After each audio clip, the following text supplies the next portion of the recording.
This week's episode of House of the Dragon is about duty and the chain of command. I'll kill them! I'll kill them! Do you accept me as your queen and ruler? Idiot! Ill-considered, trifling, thoughtless, feckless, self-indulgent. After all I've done for you.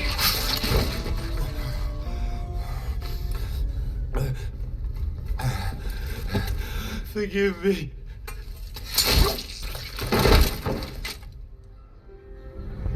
Opening on strings is a fantastic way to set the tone. It really evokes the opening of the Green Council and the quiet chaos surrounding Viserys' death, but the chaos is anything but quiet this time around. The death of Viserys is met with sincere grief, but also a quiet deceitfulness and an air of deception. Jaehaerys' murder is met with chaos, sharp, angry strings. This is because Aegon is angry. Look, I get you're upset. Do you have to take it out on the Lego set? It was one of a kind. The good news is they made a stunt version that was specifically for smashing, so the beautiful Valyrian model is still intact. Oh, okay. I wonder if there could be any thematic relevance to Aegon destroying the work of his father in a blind rage, but probably not. Aemond finds the pathway used by Blood and Cheese last episode and realizes, I think they want me dead. It's still Aemond though, so he's into it. In truth, I am proud that he considers me such a foe. What is going on inside their head? And that he seeks to murder me in my bed. He's afraid of me. Boy, if you don't get... Placing coins over the eyes of the dead has been a tradition for thousands of years, probably. I haven't looked it up. This is a completely unrelated shot that I thought looked cool. But what have you done to make her? We should probably give her an Emmy or something. What if the hand that's done it is not who must be blamed? The gods punish us. They punish me. Alicent blames herself for the death of Jaehaerys. She thinks the gods have punished her for her situationship with Criston. I will get to Criston later. When she's not fucking her celibate bodyguard or getting her pay pig to kill people, she's quite a devout follower of the faith. She knows that her forbidden love, if it is love, with Criston is a sin. Maybe the terrible events that are befalling her house are her fault. For every tragedy to come, the guilt will come with it, until she confronts her own sins. Well, if it isn't the consequences of my own actions... But that is not going to happen. Let's go girl boss. Hashtag Team Green. Go get some girl, you've earned it. What's up? What's up? Trying to... Yeah, kill him! And where were you? The Lord Commander of my King's Guard. I was abed, your grace, having ordered the night's watch. Abed. Abed! Those who declared for Rhaenyra, will they still support her when they hear of her depravity, or will they rather not renounce her? Otto Hightower is an opportunist and a schemer of the highest level. Met with the death of his great-grandson, he spins it into a political ploy to gain a little bit more favour with the people of Westeros. Otto doesn't think Rhaenyra is capable of it. He knows she's good, and he knows that's a weakness, and hopes to use that to his advantage. Thanks, Rhys. Let no one say I do not grieve. Jaehaerys was my grandson. I loved him. I will not have him die in vain. His death would be in vain if Otto couldn't use him as a piece on his board. He claims to have loved him, yet forgets that Jaehaerys was his great-grandson, not his grandson. Also, he's been dead for like a few hours at this point. It's still nighttime outside, the body is probably still warm, and Otto's immediate base reaction is, how can I spin this? Jaehaerys will do more for us now than 1,000 nights in battle. This guy might be the worst. He's funny, he's really funny, but he might be the worst. What a shot.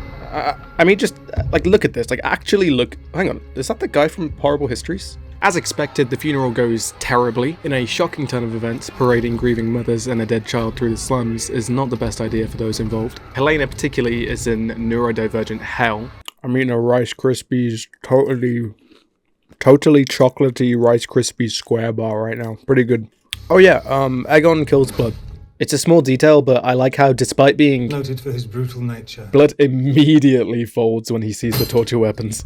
I was hired by Daemon Targaryen. And they are accusing me of having a hand in this. I mean, the optics aren't great. I think you're getting cancelled over there. There will be swift retribution in one form or another. I have seen to it, Your Grace. Don't talk over her. Cut his throat. Dragons can fly faster than ravens, and they're more convincing. Send us. Very well. Let me fly out on Vermax. Rhaenys is needed in the gullet and I can watch for movements from King's Landing. No. Aw, look, Chase is learning. I wonder what else he's gonna learn from his new grunkle, stepdad? Having lost my own son, that I would inflict such a thing on Helena of all people. I was clear in my instructions. Aemond, the brother of Aegon the Usurper. I cannot be responsible for a Cannot be mistake. responsible. Ooh, this scene. Where do I even start? Daemon and Rhaenyra unravel. Decades of tension finally snap as Rhaenyra confronts Daemon's nature. He's unpredictable and untrustworthy. If he'd do something as rash as blood and cheese without Rhaenyra's leave, then what else is he capable of? Or have you used me as a tool with which to grasp at your stolen inheritance? Questioning his loyalty crosses a line for Daemon. In spite of what people think of him, he has been loyal. Trustworthy? No. But loyal? Yes. This little moment where he goes to grab her and stops kind of summarizes Rhaenyra's whole problem with him. She lost her father, child, and then another child within the span of a few days, yet she collects herself and never acts on her impulse. Daemon is the polar opposite. He sends assassins that not only decapitate an innocent child, but also directly harm Rhaenyra's political image and character.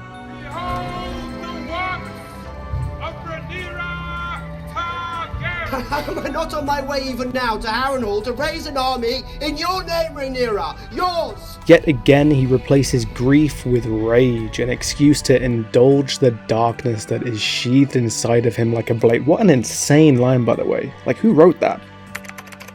Good job, Sarah Hess. Rhaenyra sees Daemon finally for what he is. A man who acts on impulse, a man who murdered his wife, who shuns his children, a man with the emotional development of a child, a man who spent years grooming her so that he could be closer to a throne that he felt entitled to, a man that she can't trust. You struck down a child. It was a mistake.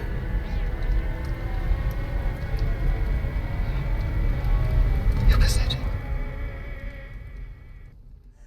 You know, I'm notorious for my love of gray characters. And one of the grayest characters in the entire history of Westeros is Daemon Targaryen, the Rogue Prince. George, I think he's just a bad person. Father? Fuck them kids, bro. Yo, I take it all back. He's fucking cool.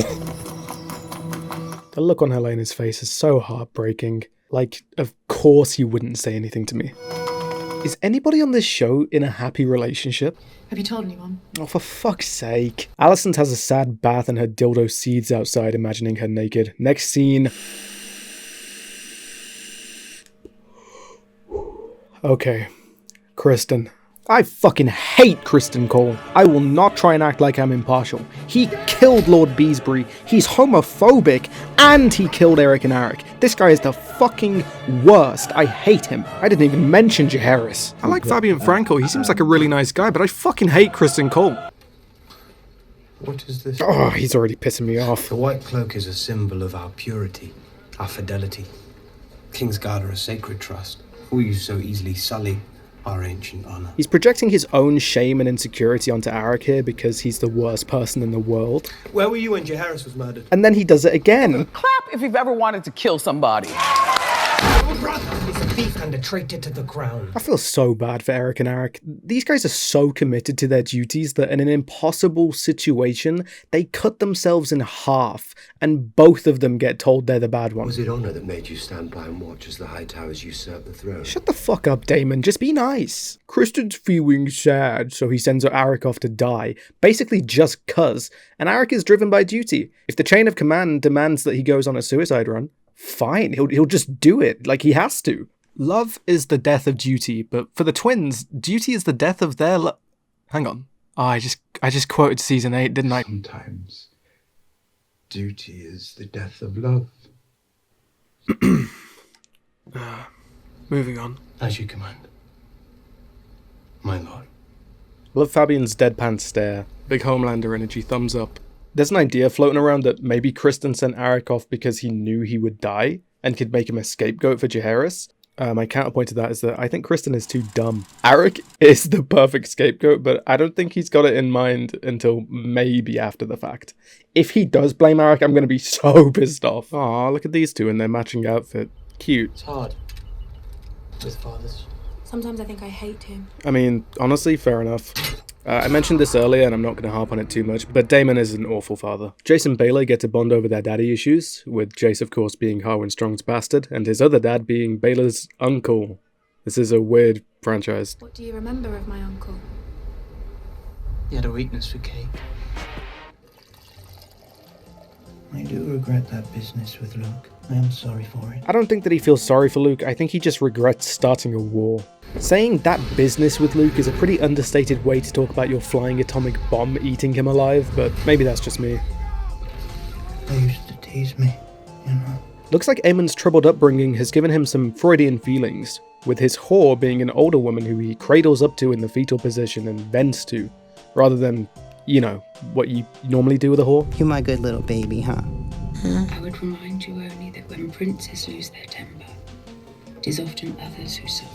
I like this lady kind of doing her part. She may only have the tiniest bit of influence on somebody comparatively leagues up the ladder on the chain of command, but she takes it. It's also a good segue into the next scene with Hugh, where we get to see how the Smallfolk are being affected by all of these things. I know that people have taken issue with these scenes being boring, but I think they're a nice addition. The Smallfolk and their feelings to the crown have a very important role to play later, and sowing these seeds early is a good call. Let them cook. Wow, that actually looks pretty good. New character alert. New character alert. This is Alan's brother, Adam. He's also a sailor and wants to use Corlys's debt to Alan to get ahead in life. Alan seems a bit more reluctant on this matter, but Adam feels that Corlys owes both of them. But why? Why? We don't know yet. I do, because I'm a big nerd, but most of you don't. Can we get a round of applause for the only happy couple on the show? Yep, Corlys and Rhaenys. Thank you, thank you. Mommy and Daddy lie in bed discussing Daemon, which is exactly what Daemon would want people to be doing. But neither can he allow it. Command him. Pity. I have on occasion found that to be quite enjoyable. Like father, like son, baby, Corlys as a bottom, let's go. Anyway, they call Daemon annoying and act cute and shit. Moving on, Rhaenyra is reading a book about Aegon's conquest. Perhaps she's searching for wisdom in the strategy of her forebears, or maybe she's just plugging book sales for Fire and Blood, I don't know. The Lady Massaria, Your Grace. He's gone. For how long? A week? Or forever, I do not know. He does do that, doesn't he? Rhaenyra remembering who the White Worm is serves as a pretty big reminder to her that Daemon will just leave if things aren't going his way. Massaria is another woman who has been mistreated and cast aside by men for her entire life, and I think Rhaenyra has a base level of respect for her just for surviving. Daemon, Otto Hightower, makes no difference. They will never accept me. Am I talking to me? How did you get that scar? The scar on Massaria's neck has been there since season 1. In earlier episodes it was always covered up, but towards the end of the season she displayed it proudly and openly. It's most likely a chain scar from her time as a slave, and Rhaenyra reminds her of that. Maybe to keep her in place until she decides how she wants to deal with her? I'm not entirely sure, to be honest. You should leave a comment if you have any ideas, and like and subscribe, and give me all your money. Adam is hunting for some dinner, maybe because the markets are becoming too expensive, like Hugh and Kat mentioned earlier, when he sees a dragon flying overhead. Initially I thought this was Moondancer, Baelor's dragon, as Rhaenyra sent her out to scout earlier, but on a closer inspection this actually looks like Sea Smoke, Laenor's mount. If you remember in season 1, Laenor is actually alive, which may cause issues with finding his dragon a new rider.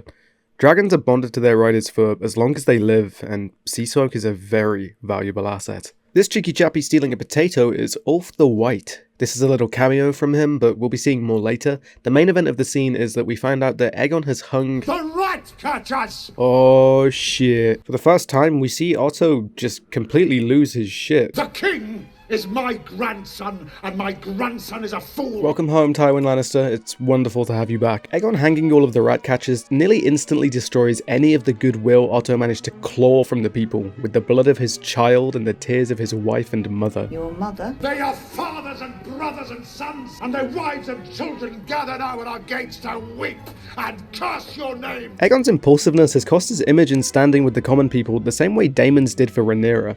I think the Smallfolk hate all of their options right now. Sir Kristen Cole has acted.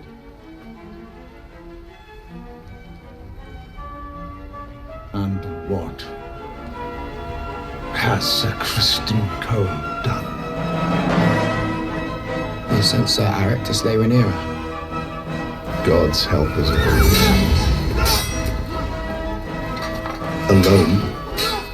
He's pretending to be his own twin. Brilliant. I love how sincerely he thinks this is a good idea. You never think of your father. His dignity. Fuck dignity. I want revenge. He made me king. Is that what you think? Alright, that crossed a line for Aegon. Remove your badge. So he fires Otto like an asshole. Give it to Cole. And then he gives the badge to Sir Penis. You have been promoted. You are now one of my elite employees. This is a bad idea. Otto knows it's a bad idea. Kristen knows it's a bad idea. Look at Kristen, look at his face. He just got promoted to Deputy King and the only thing he's trained to do is eat wood chips. Meanwhile on Dragonstone, Rhaenyra decides to let Mysaria go, but on her way out, she spots Eric on his way in. That's suspicious. Mysaria just saw Eric inside, and it's thanks to her intuition that the guards are alerted in time, something that will likely seal her as an ally in Rhaenyra's head from now on. Okay, time for Cargo Bowl. Outside of being probably the best choreographed duel in the franchise, and I mean duel specifically, not battle, this scene is so fantastic. Let me gush about these two for a moment. The twins are a paragon of duty and honor. We see all throughout this episode an abuse of power. Otto parading his grieving children, Aegon hanging the rat catchers, Daemon ignoring his queen's wishes, and the Smallfolk all suffering for it. The chain of command is fucked nearly everywhere. And nowhere is that showcased better than in this duel. The twins do everything right. Eric obeys his orders no matter the cost, and Eric defends his queen from an assassin, slaying them in single combat, but it doesn't matter. We were born together. You partied us! Eric kills his brother, the other half of his soul. I still love you, brother. Despite his victory, he loses. He's a kinslayer and he can't live with that. So he falls to his knees one last time in front of his queen. This war has literally turned brother against brother, kin against kin. And like with Eric and Eric, everyone will suffer. How many more will be doomed because of the whims of a few? They are not peacocks, all shrieking and feathers. You know what? I entirely agree. I'll return to Old Town. The High Towers still have strength, and you have a son there who'll take more kindly to instruction. Daeron may yet help us in weeks to come. Daeron confirmed, yay! You could actually see him in the season 1 intro represented by this little cup because he was warding in Old Town. I don't know what the fuck he's been up to. Probably minding his business, but it's going to be interesting to see when he eventually shows up. I have sinned. I do not wish to hear of it. Otto ignores his child, and then Alicent goes and does the same thing. She has an unethical dick appointment she has to attend, so fair enough. My neighbor's dog has started barking over the recording, so I'm going to leave now. But this episode was fine. I don't know, 9 out of 10, sure. I actually fucked up the end card last video. It just isn't there because the aspect ratio was wrong. But hopefully you're looking at an end card right now. If you're not, it's a bit embarrassing. Like, subscribe,